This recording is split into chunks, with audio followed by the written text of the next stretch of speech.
Okay, so this is the follow-up video for the structure where we talked about the structure and alignments. We really didn't go into the alignments, but we went mostly into the structure and what we're going to deal with today. It's been raining here quite a bit, probably like it has in most areas, and so I like it when the ground is really wet. We don't get that a lot in Austin, and so it's hard to demonstrate sometimes really what I want people to understand about rooting, and so they can see it and feel it. And it's just a great way to do it without having to have a lot of technology. And truly, technology doesn't, like you've heard me say before, doesn't really measure exactly what's going on and where it's coming from. It just knows it's in effect, but it doesn't really know how that's being applied. And that's kind of what my job is to help people understand how to do it internally instead of start digging and searching and all that. Probably the most common word you'll hear, I know for a lot of you students on our online program, you've been around the block, we know that. You've been to a lot of different academies and haven't had any success or much success at all, if anything, maybe even gone worse. And some of that, but you've probably always heard from how you need to use the feet, you need to use the ground, and you got cool words out there like ground reaction forces and center pressure of the feet and shear force and all these cool words. They're just remember this, they're just words at the end of the day. You can go on and on and on and come up with even new words and make them cooler and whatever you want to do. But the only thing that matters is can you actually do it? Can you apply these principles and forget the labels? And that's the only thing that really matters. And that's what pros do. Pros, professional tour players, don't really know all that stuff and care to know it. They just they have ability to create those kind of forces and torques that we're going to be that we end up putting labels on. But what we try to tap into is how are they doing that? And that's what internal is versus external. You know, a good example, if somebody was to tell you how to use your feet, you'd see people just, slopping their feet like this. That's how most people would do it. Or you got to get really rooted into the ground. Well, most people would squat a lot and this right here and drop their posture way down. And it's just they come up with all these different ideas because there's no real true definition and being 100% specific to what's happening versus, again, just the label. So I hope you'll see in this series coming up through the winter, because the winter is always going to be about structure and alignment and building a frame that moves with really good sequencing and getting your body to coordinate each other together. So when you come out into the spring, you're really working on autopilot and you're starting to let go. So when we said the feet tell the story, what that means is, and I'll demonstrate this here in a minute, but your spine, so the structure is going to deal with the spine, the knee flex, the hip depth, and the foot pressure. Now you can do more. I mean, we could go into more. Shoulders are an issue, and the forward head, and all those things. But in general, that's what I want to stick with today. I want to stick with spine, knee flex, hip depth, and foot pressure. And so when we do those, I'm going to stay with the spine. So when we set up down the line like this, you always want to bend in one unit. So in Tai Chi, for example, in Tai Chi, if we're doing a pattern, we may be doing, it's a very upright posture, very much like this. You could take it into a boxing stance or a karate stance, but it's a very upright posture. It's not like this.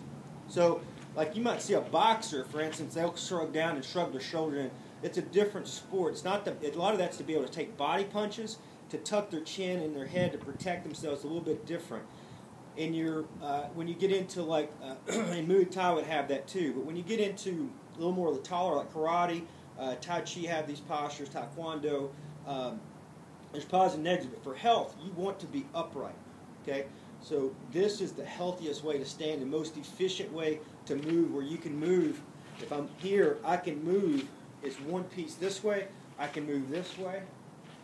I can kind of move however I want because my structure is always where I want it to be. It's in one piece. So if I bend this way, so if I was going to apply pressure in Tai Chi, get underneath somebody and drive them up, it would look like this. My posture would go down, just like a golf posture here. Down, it would sink as it's coming up, and I would press back. You'll see it. I'll try to do it slow.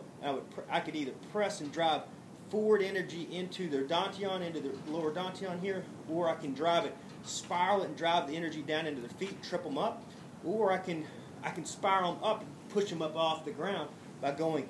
But it starts by angling, bending it as one unit, sinking into my hip depth we talk about, And then depending on what I want to do there will be what we call shaking the fa jing.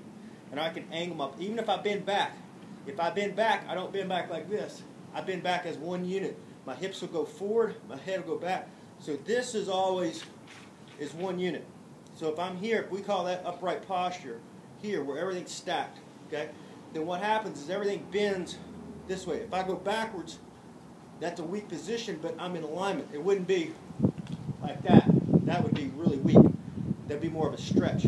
This would be a structure that if something was still hitting me, I could still take it and be able to move and regain my balance. If I was like this, then if it hits me, I would probably just, collapse. Be taken out very easy. So just remember that the hinging is one unit. Put your hands here, and what most people do, you'll see, is they collapse. They go into that kind of some of those boxing postures where the short guys kind of try to work under and in. They collapse here. That'll work there. It doesn't work real well in golf. Okay? You want to be up posture, bend forward to the toes, but you're not leaning forward. We'll go over that. Try to go over that in this session today as well. But for sure, get upright, bend in one unit. Okay? And just practice that. Your hips will go back, but they're tucked. The pelvis will be working. As the hips are hinging back, the pelvis is rolling under, and then we get all one unit. Okay? When you move side to side, same thing in Tai Chi. Remember, my program was practically built all off of Tai Chi and understanding energy principles. Is that when you move side to side, here's how most people will move side to side. They'll move this way or they'll move that way. But when you Tai Chi, you would practice moving this way. See, it's one unit this way. And there's a reason for that. You can have more. There's more power. If I was hitting here, my center's working together. Mike Tyson used to put his hand on a door and just try to close the door. And if you do that, you wouldn't snap the hips and do the wrist or snap the wrist and move the body. You would take your whole body and slam it. Okay? And so this movement is very, very powerful, but it's also, in Tai Chi, it's an evasive movement. So it could be, if I'm moving this way, it may be to counter to get to where I'm on the other side, and I can go blitz or attack, whatever I may want to do. Obviously, we don't have to do that in golf, but you need to know where it came from because it is both offensive and defensive. So it has flow to it, but it also has stability. And that's why your golf swing is based on stability and flow. So stability of the body, flow of the whole body. And there's certain parts that are designed to do different things. But the spine, understand neutral posture. Go to our website. Keep studying, keep training and video. Get neutral posture, or you're going to be, there will be chi breaks or blocks, what we call them. And if you have those, you're just going to be compensating. You can do it and still play good golf, but there's no need to. Your back will be a lot healthier. Your body will feel a lot better, and you'll perform. You'll function a lot better. So now, knee flex. We talked about this before. So if we go here, we have a lot of knee flex. A lot of guys will clap. This is how they remember. They clap through the spine first here. They squat down through here, and now they've got cheek breaks all over. There's no stability. All my weight's in my heels, but then I've got tipped over to the top. So it's just going to be more like this. A very armsy swing. If you try to turn your body, it'll bend in really awkward ways. So when you say, if you've ever had a coach try to work with you and you try to turn and you feel like you're falling over, there's a reason for that. This video may not work out today. I hope it does. I'll redo it if it doesn't. We got a lot of wind, a lot of storms, so I can put it in the garage if I need to do that. Just have to see how it comes out. But knee flex, how much knee flex? Well, and let me hopefully get to show you this because the ground's really wet, so you can see how much pressure I have with my feet. You can hear the sound. So if I'm here, if I'm up on my toes, you can just hear it. You should be able to hear that.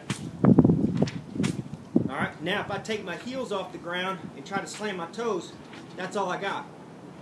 Okay, let's go to another example. So if I'm squatting like this, a whole lot of squat, I can't, this is as hard as I can put my feet in the ground. If I'm up tall and on my toes slightly, that's how much. I'm digging myself down probably 4 inches from where I started already, just doing that. And I've shown this example outside on the grass before, and it kind of baffles the players' minds because they don't realize how much pressure you can truly dig yourself down into when the ground's a little soft.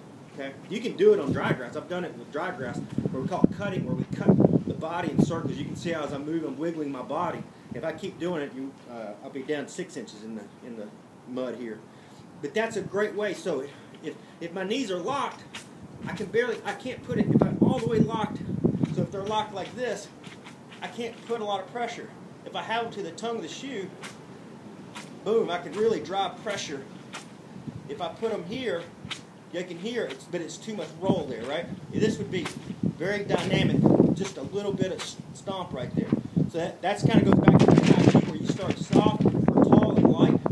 You end up sinking. Here's the sinking part. That's our transition. And then here's the stabilization. You don't straighten them all the way up. You go back to the so you go tall, you sink a little bit here, and then tall. And that drives that energy back. Okay? There's a tremendous amount of power. If you feel that, if you do push hands in Tai Chi, you can, when somebody does that to you, this motion doesn't look like much. They do that, that will just drive somebody. If they don't root it in their stance and have good structure, they'll just drive, I don't care how much they weigh, 4 or 5 feet back. And it'll just jolt them with wave energy, and that's hard to explain, but we can do that another day, wave energy. So, hip depth. So hip depth is how much your hips are going. Basically, if I was standing neutral, your butt back or your butt forward. Butt forward would be no depth. All the way back would be max depth. So it changes with this. So when you start, you're going to be neutral here, flat. You stay up, you turn up to the top. As you sink down, you'll start to sink. Like that, again, that's that sinking we talk about. And then as you circle, you're creating a little more depth, or you're staying neutral, either one. But you never lose depth. That's what everybody does. They don't have any depth here. Their hips are forward. Their hips are forward. They hit the ball. Their hips are forward. And then they can't get their chest down enough because their hips are forward. You have to have, you have to have hip depth to have full rooting, the entire swing. And that should be the goal of every player, to learn how to root, like we're showing against the ground, the wet ground today. Be able to truly learn how to root and stay flowing and fluid without being tense. Okay? And so that's hip depth. So when you hear me talking, you got to practice these motions inside without a ball or in very short swing. But when you swing back and you're practicing, you can see I've got a lot of hip depth. Most players, if you just look at your swing, you'll see your hips are going to be tall and up. You'll bend like this. By the time you get to impact, you'll look like you're standing vertical, the handle standing straight up. That won't lead to good golf. Okay? And it's just a structure issue. Okay? If you understand the structure, this right here, like we talked about in the Tai Chi, this is all flat. There's no arch here or anything. It's all flat. We bend as one unit. Okay? We bend as one unit. Now, when we keep that, so when we're here, we've got good structure. Now we created structure. We got it really good. So when we keep and we sink and transition, we add some depth backwards as we're adding knee flex. We're adding hip extension as well. So we got some depth. That'll give us some space with the shaft to create some nice angles. Okay. The foot pressure. So I've already demonstrated this a little bit, but that's going to look like, and I'm going to show you the water. You can hear it. Hopefully you can hear this. But if I turn back, let's just say we do a quarter turn just like this, like we would in Tai Chi. This is a Tai Chi posture where you would just turn a quarter. You do that in sword or evasive movements or striking. So you turn a quarter. If I lift my left, if you're doing this correctly, your head really won't move off center. It'll stay centered. That'll allow, if I lift my left leg up, I won't be able to keep it up off the ground very long. It's not designed to, because I'm splitting the middle of the root between both feet. So if I split that correctly, I lift it up, it's going to come right back down.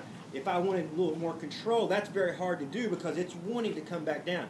Now, what most people do is they turn, they're over on the right heel, or they're in their back heels and they lift it up. They're falling back, or they've already pushed off this way laterally, they lift up.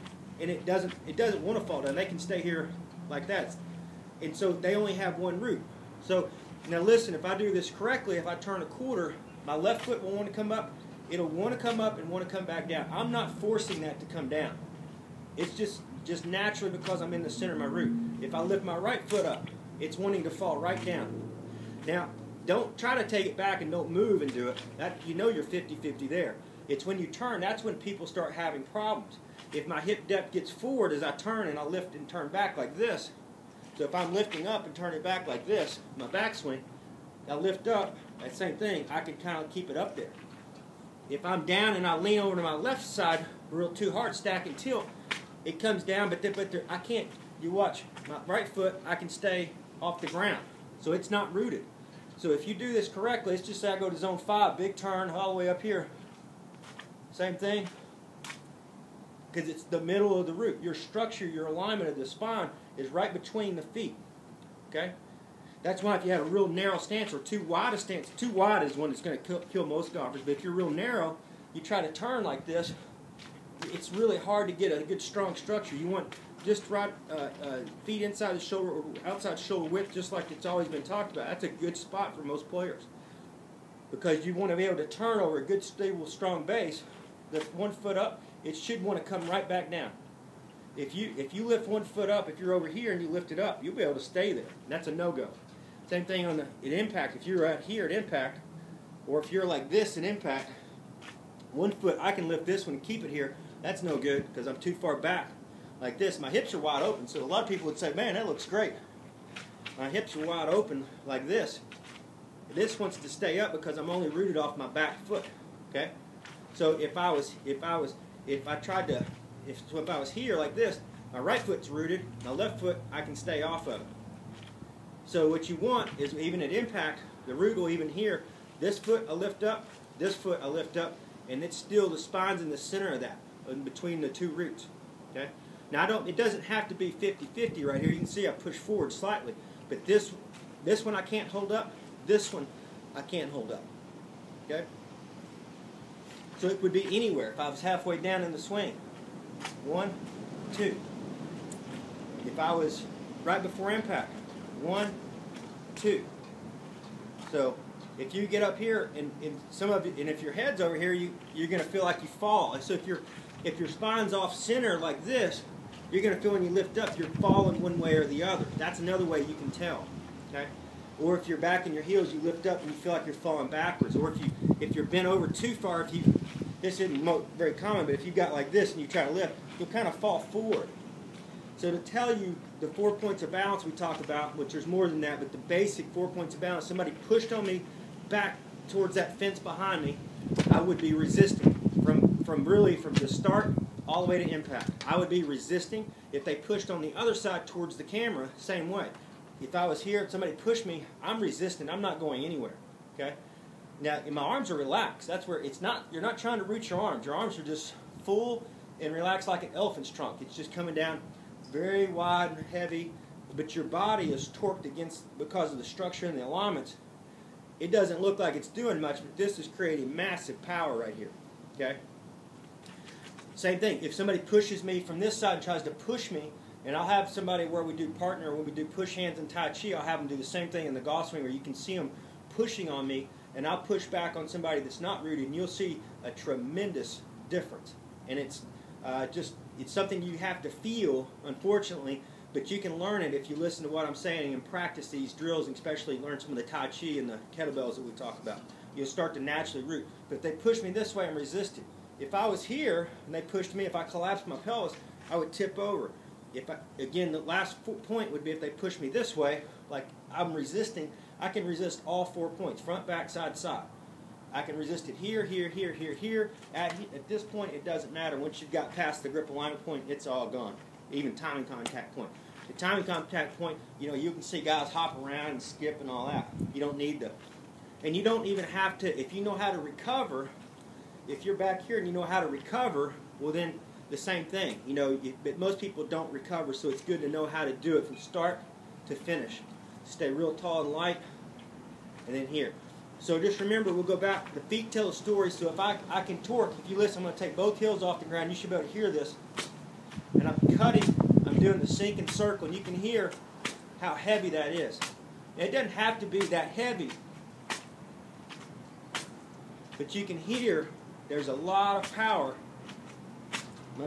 My shorts have got mud all over, digging that up. If I was just to pull back just a little bit and try to do the same thing, this is not even on my heels, this is 50-50 right in the arches. I can barely put pressure. The structure doesn't look a whole lot different to listen to sound. If I'm here, now I'm using my heels to push against the ground, but that's because I've got my heels off and I'm practicing my pivot with my heels off the ground, and then I'm pushing my toes and my heels back into the ground so you can hear that sound. And you can hear the vinyl. So if I didn't use the heels, it would look like this. You won't hear anything, but you're going to see here in a minute, you're going to see how the water works. And I'm going to hopefully, this is just a test. I haven't done this before, but you can see the water on my shoes and how I'm rooting and how it comes up to the balls of the feet through the camera. I hope the camera will work on that, so we'll see.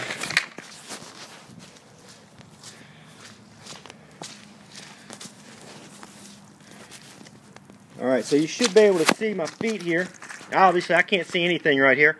But if now I'm pressing now with just good structure, and you can see the water without it. So there shouldn't be much water. This is 50-50 on the arches. This is now, I've changed it to the heels. This is what happens when I press to the balls of the feet. You see the pressure tripled. The water came up. You can still see the water on both shoes, probably covering the shoes. So I'm hoping this will work. You can see when I'm torquing my foot now, with my left knee, like we talked about how it's designed to work. There's my right one. See if I lose the root, that's what it looks like. When I have the root, now you've got it. Now you can hear that. You can hear that water going like crazy. And that's just raw Tai Chi. That's called Fa Jing or body shaking in Kung Fu, either one. That's how they break the boards. That's how they knock people out. Same thing with boxing. They don't have really a name for it other than just knocking somebody out. But you can see this is how you do it. Okay. Now watch. Here's where I'm digging. Now if I'm on my heels and I'm turning, this is. Oh, I'm going to try to keep this. I'm turning. You don't really see any water. If I'm neutral, 50-50, you see a little bit. Now I'm on the tops of my feet. This is with hardly any knee flex. The knees are flexed to the tongue of the shoe right here. I turn. I'll keep pressure in the big toe in the inside portion of my right foot, inside portion of my left foot, in the big toe and second toe. And then there's the root. There's the root all the way to impact. It stayed the same. I'm going to try to turn and so you can still see this. You should be able to see. That's a zone 5 full turn here. All the way to impact. Now this is what you would see if you tried to add rotation. Look at my left foot, what happened. That's if somebody says, hey, I want to really try to turn my hips and get open through impact. That's what it looks like. There's no pressure on your left foot at all. It's all on your heel. Okay?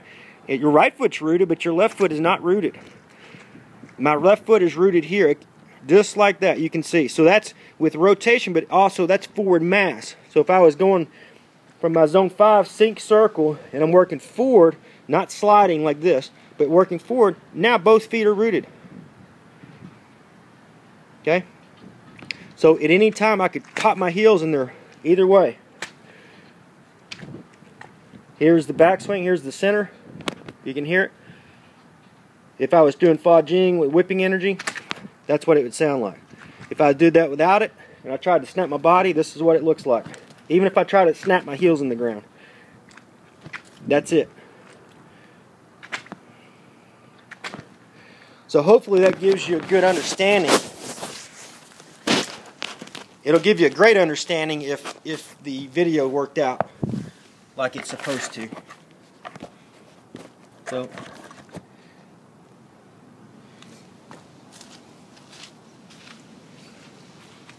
So anyway, you can see that I was down now that this is, I'd say at least 4 or 5 inches down in the ground just for practicing doing my rooting.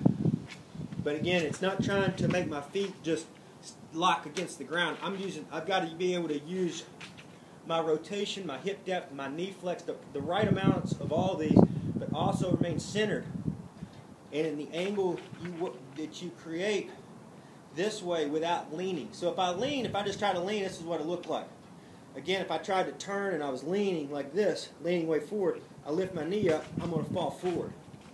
So you can't lean. In Tai Chi, if you lean, they'll just pull you over and push hands. If you try to resist back, they'll lean, they'll push you back. If you try to counter to the side, they push you that way. That's how you win push hands. Okay, and you can feel that when you're playing, when you got either on the rib cage or you're working with your arms. You can feel where the chi breaks are if you're very high level. You have to be a master of it. But when I do the Tai Chi push hands, when I've got a partner, I can feel every single weakness that they have, and I can send the energy to just about any body part I want. I can send it to their foot, their kidneys. I can send it up to their neck when we're doing that using and expressing the fa jing because of structure and alignment. Okay, and when you get that, then when somebody has really good structure and alignment, they're almost impossible. You're pushing against each other. It's just kind of who makes the first mistake. It's like a chess match. But when you get a beginner in, I don't care how big and strong they are, I don't care how many weights they lift, that it is not difficult. And I'm not saying, again, you got to remember, I'm not saying this is a fight. I'm saying this is called push hands, a whole different ball game. But it's more about the structure, and it's a true test of who's got the best structure and alignment for health. Okay, but it also, you transfer it into martial arts. Don't believe me, it works. There's no doubt about that. You're getting your opponents off guard. You can blitz and do different things and all that. But this is to make it for golf. And so the stronger your structure and alignment is, the healthier, the longer you're going to be able to play pain-free, the further you're going to be able to hit the ball with different speeds. Okay, there's some players that can only play their best by going as hard as they can go. There's some that can just have to bun it around, baby it out there because their structure and alignments are so bad. And of course, their timing. But they have to bun it around. They're playing protective golf. If you have good structure and alignment, you can hit it, real slow and be really solid, or you can go faster. You can go fast to slow. You got control. Okay? It's what yoga and Tai Chi teach. If there's just one thing that they both teach, it teaches you how to be in control, fast, slow, hard, soft. Okay? True yin and yang. So anyway, I hope this really helps you. I know it will. Just pay attention to the video. Hopefully the wind didn't kill it. If it did, I'll probably still let it run. There's some good stuff in here, and then I'll make another video if I need to do that. But like I said, we'll plan on being on structure and alignments for a while, and just kind of watch how. I guess if there's one secret to start with, it all starts with understanding neutral posture. Okay, neutral Tai Chi posture we talk about, and bending and twisting is one unit. So bending, again, back to this one more time. Bending is one unit, not collapsing. See, that's a collapsing unit. That's not bending as one unit. This is bending as one unit. This is twisting as one unit. If you understand that, then the arms just follow that like an elephant's trunk, really relaxed and long, and they create this big whipping energy and power. And then the structure and the alignments, they're the ones that are the drivers of the swing, the motor of the swing, and it will make it where it's really, really got something with great precision, but also the timing. Timing trumps everything. Okay. Hope you guys had a great Merry Christmas, and see you tomorrow night.